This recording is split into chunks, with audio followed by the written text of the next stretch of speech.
talk about beyond the C-suite. And so hopefully this will all work. There we go. So first, I'm going to just level set and talk about how I got to my current position. I am CFO of Wing. So I'll talk a little bit about that journey. We'll go into building your brand, like why that was important in the journey of life after the C-suite superpower, and then the board journey that I took. But to level set and just get us all oriented, it all starts with some type of timeline. We all have them. I put together for you guys my career timeline. You may see this as a career timeline that's polished and makes sense and it progressed along the way nicely. When I look at this, I see a lot of forks in the road. I see a lot of scared times. I see a lot of unsure times about how is this going to all work out. I see great opportunities. I see amazing mentors. I see very bad situations, bad bosses, all along that career trajectory that got me to the end as CFO of Wing and board member of user testing. In that last box that I want to hone in on as we talk later about it all still stems about life after the C-suite and curiosity. You know, there are many faces of a career. So just doubling down a little bit about that journey, if you will. You know, you can see the beginning of my career, the CPA, the attorney, really trying to get my technical skills together, moving on to serving on like my first type of board, which was a nonprofit, getting more experience as a people manager, then moving to a chief accounting officer, getting board reporting responsibility, joining a private board, and then finally being a CFO, a public board member, and really being a strategist. So here I am. I'm at Wing, and I think what's important to tell you guys, just again from the timeline history of this all, is like what drove me to go there. If some of you are old enough to remember, there is a cartoon called The Jetsons, although it is in reruns, so maybe people still see it. But as a kid, for me, that cartoon was magical. When I watched The Jetsons, I saw things like, robotic maids, like a Roomba. I saw holograms. I saw smartwatches, 3D printing. All those things seemed so unattainable back in the 1970s. Even to flying drones. Yes, flying drones were shown on that cartoon. I was always amazed about what technology could do to better our lives. And I thought if I ever got old enough, I had an opportunity to work in it, I would. I also loved to fly. I flew at a very young age. My parents put me on a plane at almost 5 years old to go visit my grandparents. And since then, I've probably visited over 35 countries. I was intrigued about taking my passions and my superpower and joining it with a company that's doing those things. And so without further ado, for those of you who don't know what Wing does, Wing is a subsidiary of Alphabet, which is Google's parent company. We've built a small, lightweight aircraft navigation system that can deliver small packages directly to homes in minutes. We've made over 200,000 commercial drone deliveries and many, many more test flights. We've done this in 3 continents, including the US, Australia, and Finland. In fact, in the first 3 months of this year alone, we've done over 53,000 commercial drone deliveries. And as you can probably imagine, the convenience of doing something like this is super big. But even more interesting to me at scale is the impact of last mile delivery, cutting down traffic, reducing emissions, and making our roads safer. In fact, there's a Virginia Tech study that found that in the average at scale, if you look at the average US metro area, the commercial drone delivery could reduce vehicle miles by 300 million miles, which translates into taking 25,000 cars off the road, avoiding 560 car accidents, and cutting down 114,000 tons of CO2, which is like planting 46,000 acres of new forests. So you can see I'm passionate about it, and that is the why I came to Wing. But getting there is only part of the story here, guys. What's really important is understanding what is your unique value proposition? What is your brand? And in building your brand, you really need to look at 3 to 5 things that make you unique. It could be your industry, could be global exposure. For me, I actually had gotten a chance to be an expat over in Switzerland and Europe, and that helped me kind of stand out as of having some unique experiences amongst my peers. Company sizes, you may have worked for big companies, small companies, startups, this industry. Again, what makes you unique and different than the next person? And then you need to be able to confidently speak about that and be passionate about it. And newsflash, before I get to this part, I want to point this out. What makes you unique will probably change over that career, over that lifetime, and that's okay. When I started my career, what made me unique was that I was a CPA and a lawyer. I rarely even lead with that now when I talk about my brand and my power.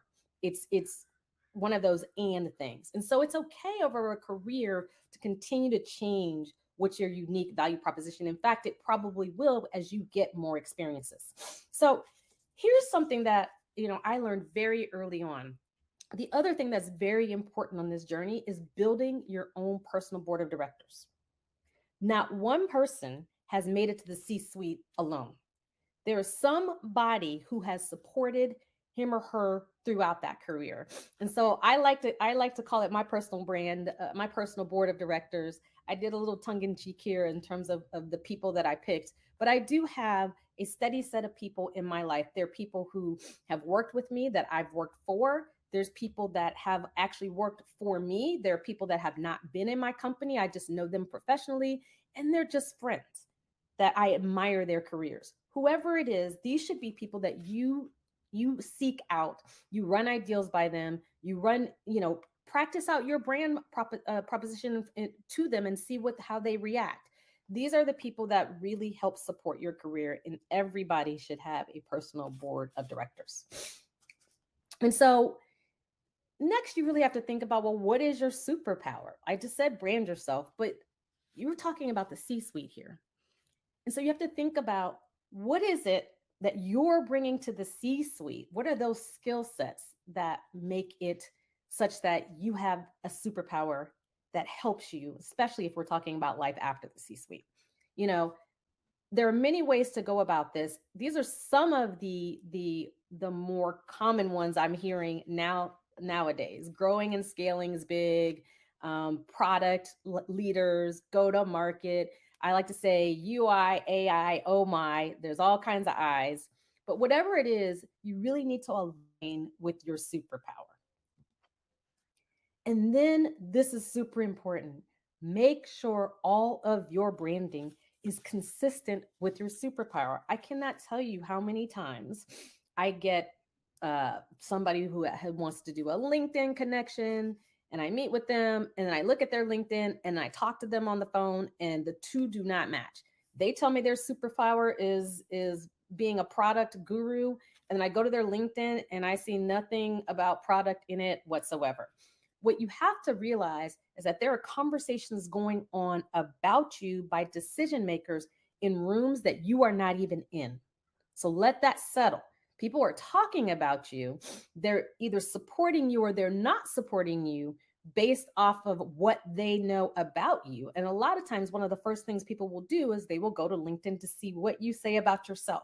So it's super important that you make sure that your branding of whatever your superpowers are is consistent across all mediums. That's including LinkedIn and wherever else you are online. That's including in bios, speaking engagements. You need to be on point. So my example to you is I have this everywhere where you will search for me on the internet. I'm driving financial excellence through accounting, technology adoption, and high growth management for scaling companies.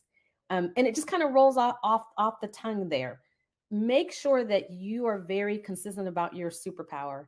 And again, it's okay if your superpower evolves as you do. So let me share the board journey with you guys. The question was, is there life after the C-suite? And I added during the C-suite because I'm still in the C-suite. Now, I had to decide for myself what that meant.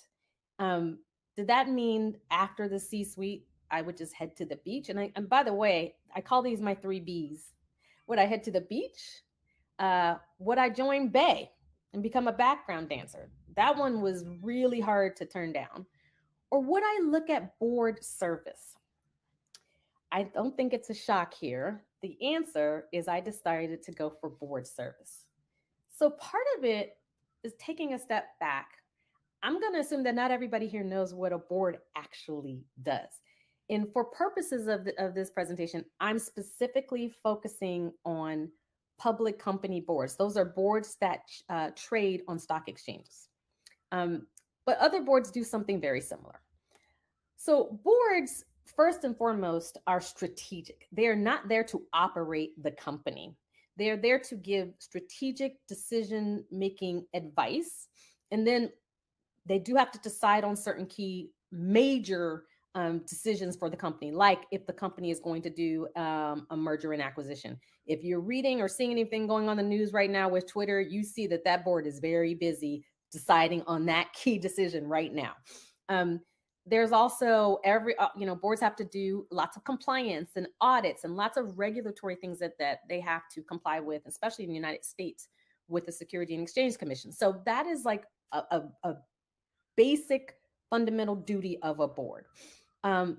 People are actually surprised and often don't realize that boards fire and hire CEOs. They do the CEO's annual performance, and sometimes they actually get involved in some of the other C-suite executives. So again, the boards have to have a lot of responsibility in terms of making sure that the company has the right management who is shepherding shareholder value. And then last, the other big thing that boards do is they set compensation.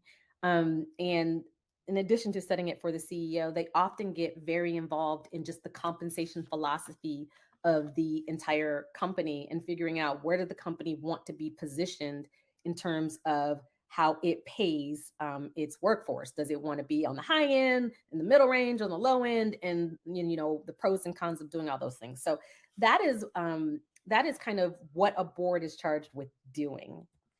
Now, there are many types of boards.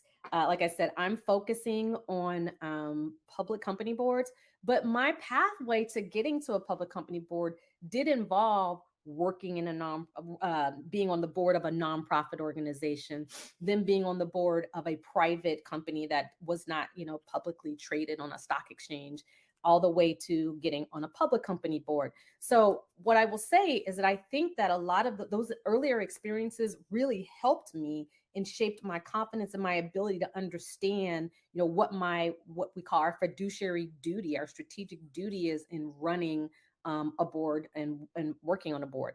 Now, in addition to different types, obviously there's all kinds of flavors, I like to call it. There's boards in all kinds of, what industry are you in? What size of board do you want? Do you want to be a board advisor to a startup that's like a Series A? Like that has kind of, one way of doing it versus being on a board of a late stage company that's about to go public and only has enterprise clients. That's another type of board.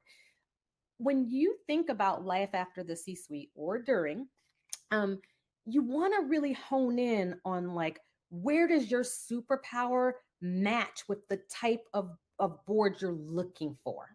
If your superpower is scaling companies, you may really want to look for boards that are not so startup as like a Series A, but maybe later stage and they're about to go public. Or maybe they've just gone public, but they're trying to get to like another level. Because scaling is your superpower. That's where you thrive. Some people like the startup part, like they like to get the first 10 million in the door. You probably should look for a Series A company. Again, matching your superpower with all the different kind of business board flavors out there is critical. And this is where your personal board of directors can kind of help you figure out where you should target your time. So why be on a board? Again, I could have just been a background dancer for Beyonce. So I don't know why I chose to be on a board. Well, besides, Beyonce travels a little bit too much for me. I love the fact that you are really making an impact. You're really helping to drive the strategy of a company.